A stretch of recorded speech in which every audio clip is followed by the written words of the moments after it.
ada satu hal yang saya perhatikan waktu itu. Eh, Kok nggak aktif di sekolah? Oh, OSIS lah misalnya seperti itu ya. Sementara kan kita kan aktif di mana-mana gitu. Iya. Nah terus waktu kelas 2 suatu hari saya pulang karena rumah saya di Tebet, saya ikut. Terus saya makan siang, diajak makan siang. Diajak makan siang atau di rumahnya, di Al-Barkah. Iya, iya. Rupanya jam 1:30 itu Prof. Ferdi harus masuk madrasah lagi. Jadi itu yang bikin waktu SMA, karena siangnya pulang harus ikut madrasah. Jadi sekolahnya 2, pagi di SMA 3, SMA. setelah pulang, setelah makan siang masuk lagi ke madrasah. Saya baru tahu 10 tahun ini ternyata saya bacain. Nah inilah kesimpulannya rupanya. Ternyata itu memang udah disiapkan dulu mungkin oleh almarhumah ibunda gitu. Iya. Dan jawabannya adalah ini di halaman 10 dan 11. Saya bacain ya. Ya.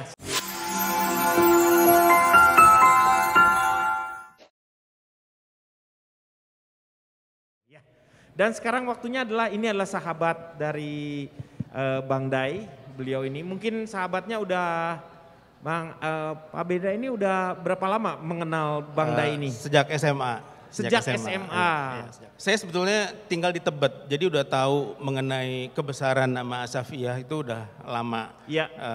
Sejak kecil, sejak ibu saya suka datang ke pengajian almarhum Pak Kiai. Kemudian waktu di SMA, terus saya tahu, ada anaknya Ibu Tuti Alawiyah gitu. Saya pikir, wah ini pasti bakal beda dengan yang lain. Iya. SMA 3 ya kalau SMA tidak 3, salah ya? SMA 3. Tapi ternyata orangnya biasa-biasa aja. Oh, tidak seperti dengan latar belakang seperti itu ternyata.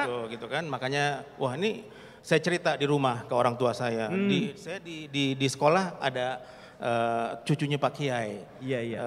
Anaknya Ibu Tuti Alawiyah. Wah iya saya bilang gitu. Wah tapi orangnya baik banget saya bilang gitu. Biasa-biasa aja. Kemudian ada satu hal yang saya perhatikan waktu itu.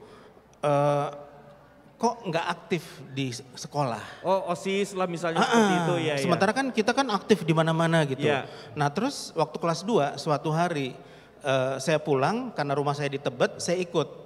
Terus saya makan siang, diajak makan siang. Diajak makan siang atau di rumahnya, di Al-Barkah. Iya. Rupanya jam 1:30 itu Prof. Ferdi harus masuk madrasah lagi. Jadi itu yang bikin waktu SMA, karena siangnya pulang harus ikut madrasah di pesantren Asafiyah. Jadi sekolahnya 2, pagi di SMA 3, SMA. setelah pulang, setelah makan siang masuk lagi ke madrasah gitu. Iya. Nah baru mungkin setelah kuliah baru mulai aktif di HMI, di segala macam. Nah tapi yang luar biasa juga, tamat kuliah, kelar sarjana 10 tahun. Jadi waktu Prof. Ferdi masuk Brawijaya, saya masuk UI. Karena aktif, Prof. Ferdi juga aktif, tapi 4 tahun juga tamat. Iya, 4 tahun udah tamat. Itu luar biasa, 4 Kalau tahun, Pak Beda, 4,5 tahun. Saya 10 tahun. 20 semester. Tenang Pak, saya juga 20 semester Pak. Jadi cepat juga kuliahnya, 4,5 Iya. tahun, dan ternyata juga nomor 2 terbaik, luar biasa. Nomor 2 terbaik. Nomor 2 terbaik itu. Nah Ya. setelah itu saya pikir waktu itu tamat dari Brawijaya, tadinya saya pikir tamat SMA bakal ke Al-Azhar. Ya kan, karena kan anak Pak Kiai. Iya. Legasinya kan begitu, mungkin akan jadi kiai, meneruskan sebagai kiai. Tapi ternyata masuk Brawijaya. Saya pikir mungkin karena dia diterima di Brawijaya, dia akan kuliah dulu. Setelah itu mungkin ngambil S3-nya studi Islam. Iya. Atau S2-nya. Ternyata sekolah ke American University di Washington ngambilnya juga hukum LLM. Nah pas balik saya lihat ngambil S3-nya juga doktor juga sekuler juga. Iya. Nah saya baru tahu 10 tahun ini ternyata saya bacain. Nah inilah kesimpulannya rupanya. Jadi baru tahu setelah 10 tahun baru tahu 10 sekarang. tahun terakhir saya dapat jawabannya 10 tahun terakhir. Jawabannya ada di sini. Ada di situ. Di halaman 10. Iya. Saya bacain aja. Ya silakan. Saya izin dibuka dulu ya, agak pusing. Ternyata membawi nafas sendiri agak pusing ya. Betul. Iya. Saya buka aja daripada saya pingsan bunuh diri ini karena membawi diri sendiri. Silakan. Ini dia ternyata jawabannya. Ya. Kenapa kok Prof. Ferdi walaupun sempat SMA dimasuk madrasah, tapi setelah kuliah pendidikannya sekuler terus gitu. Ternyata itu memang udah disiapkan dulu mungkin oleh almarhumah ibunda gitu. Ya. Dan jawabannya adalah ini di halaman 10 dan 11. Saya bacain ya. Ya, silakan. Ditilik dari pendidikan, pengalaman, kejuangan, dan kapabilitas dan integritas yang dimiliki, Prof. Dailami adalah tokoh yang paling layak dan pantas menerima tongkat dan estafet kepemimpinan Kiai Haji Abdullah Syafi'i.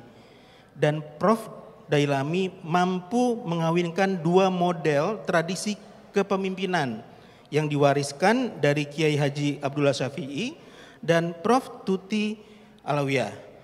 Jika Kiai Haji Abdullah Syafi'i mewariskan kepemimpinan pelayanan atau servant leadership yang menekankan aspek pelayanan kepada umat, di mana ia menyebut dirinya Khadim al-Tolabah, pelayan para santri.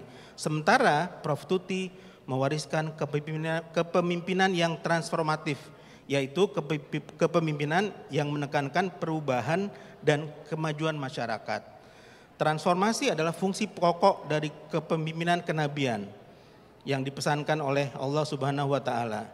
Nah, jadi kepemimpinan Prof. Dailami mengawinkan kedua model itu. Oleh karena itu sekolahnya sekuler juga tamat, madrasahnya ada. Nah, disitulah gitu. Sehingga mungkin itu. Jadi udah disiapkan dari dulu jalan itu udah ke situ. Iya, gitu. ngeblend ya. Jadi sistemnya sudah mau berubah mengikuti zaman. Tetapi yang uniknya inilah persahabatannya loh. Persahabatannya Pak Beda sama Bang Dai luar biasa. Jadi teman-teman tuh kalau berteman tidak harus satu level gitu, satu pengusaha, tidak apa-apa. Ini buktinya salah satunya contoh. Yang satu lulus dengan memuaskan, yang satu lulus dengan memuakan. Iya karena 10 tahun lumayan loh, kadang-kadang dosennya aja udah sama seperti yang saya mengalami hal yang sama sebenarnya Pak Bedra. Jadi saya juga sampai dari tata usahanya sendiri manggil saya ke Kang, ini kayaknya waktunya sudah habis karena saya lulus dengan cuci gudang akhirnya. Ya udahlah asal selesai aja. Oke, terakhir saya mau bacain 3 pantun biar cepat, udah banyak yang pantun nih. Pantun, 3 pantun. Ini adalah Prof. Ferdi. Iya. Jadi pantun ini menurut saya Prof. Ferdi seperti itu gitu loh. Iya. Ya. Oke. Buang sampah jangan dikali. Menjaga kebersihan sepenuh hati. Iya. Giroh Islamnya hebat sekali. Menjaga NKRI harga mati. Wah, luar biasa sekali. Nomor 2. Ada lagi. Hah? Ada lagi. Tapi nggak pakai cakep ya. Di luar hari panas luar biasa. Aduh. Di ruangan ini sejuk sekali. Pandai mengaji, rajin puasa. Kalau bernyanyi merdu sekali. Waduh, luar biasa. Iya. Yang terakhir. Oh, apa sih ada juga? Ya, yang terakhir. Oh, pantesan 10 tahun. Makan durian sampai kenyang. Buang kulitnya karena berduri. Nah ini zaman SMA dulu. Iya, zaman SMA nih. Sampai kuliah iya, juga. iya. Banyak gadis mabuk kepayang. Waduh. Tapi cinta Bang Ferdi hanya untuk istri. Luar biasa. Aduh. Terima kasih sekali Pak Beda. Ya, ini Assalamualaikum warahmatullahi wabarakatuh. Cuma sebentar, saya hanya ingin satu aja. Apa yang membuat Pak Beda tertarik ketika berhubungan, maksudnya itu sebagai teman. Apa yang pertama tertarik, wah ini pas nih buat saya ngobrol atau apa curhat atau kayak gimana. Apa karena rumah makan Padang? Maksudnya kesederhanaan dari... Ya, orangnya sangat sederhana, walaupun sebetulnya cerdas dan pengetahuannya luas, tapi Prof. Ferdi ini tipe orang pendengar. Low profile Enggak pernah berusaha untuk walaupun dia tahu sebetulnya, tapi jadi enak lah gitu. Beliau mempunyai kesempatan, tetapi beliau tidak mau mengukur seperti itu. Jadi dipercaya hanya dengan dorongan yang lainnya. Tetapi memang beliau ini adalah salah satu pekerja sosial, makanya dekat dengan segala lapisan golongan. Jadi bukan hanya pelawak-pelawak saja, itu seperti yang tadi sudah dikatakan oleh Pak Rektor tadi, bahwa beliau ini memang kegiatannya sangat luar biasa dan ketulusan. Dan kadang-kadang seperti itu kalau misalnya dipaksakan hanya untuk karena kita punya keinginan di masalah politik seperti itu, berat. Karena itu kan pencitraan itu namanya. Jadi kita harus, tapi kalau kebiasaan karena memang nalurinya seperti itu ya lepas aja seperti itu. Jadi udah nggak punya lagi keinginan apa-apa lagi. Udahlah, kalau memang waktunya pasti akan datang. Nah, ini salah satunya buku ini sebenarnya Berkhidmat untuk Umat dan Bangsa ini adalah legacy untuk anak-anak beliau sebenarnya. Kalau misalnya nanti Anda punya anak-anak lagi, punya cucu lagi generasi lain lagi. Kalau misalnya Anda sulit menceritakan tentang beliau ini, silahkan baca buku ini. Jadi jangan sampai hilang, simpan ini. Kalau bisa dihafalkan, ini luar biasa. Banyak inspirasi, bukan hanya untuk kita, tetapi sebenarnya memang untuk keluarga. Karena beliau bisa hadir seperti ini, sekarang ini, itu adalah karena dukungan dan cinta dari anak-anak dan istrinya. Itu sebenarnya. Di mata aku sih dia orangnya tegas. Pokoknya kalau lagi serius-serius, dia orangnya pinter, bawel yang lucu gitu kalau di rumah, suka bercanda. Terus kalau lagi berdua juga suka ngajak ngobrol gitu tiba-tiba, kayak pokoknya menurutku Papa tuh orangnya hebat aja gitu. Papa selamat ulang tahun, pokoknya di tahun ini semoga makin lancar semua urusan-urusannya, tetap tambah sehat, tambah sukses karirnya, pokoknya segala kebaikan buat Papa deh, sukses di dunia dan akhirat. Jadi dulu aku tuh sering dikasih makanan kayak McD atau apa, jadi biar badan aku gemuk katanya, jadi biar enak dipeluk gitu. Sebenarnya harusnya nggak boleh, tapi nggak apa-apa sih dulu. Papa pengen peluk-peluk aku sih dulu. Iya, buat Papa, selamat ulang tahun Papa. Semoga Papa diberikan panjang umur, sehat selalu, bahagia selalu, diberikan rezeki yang luas, yang halal, yang berkah.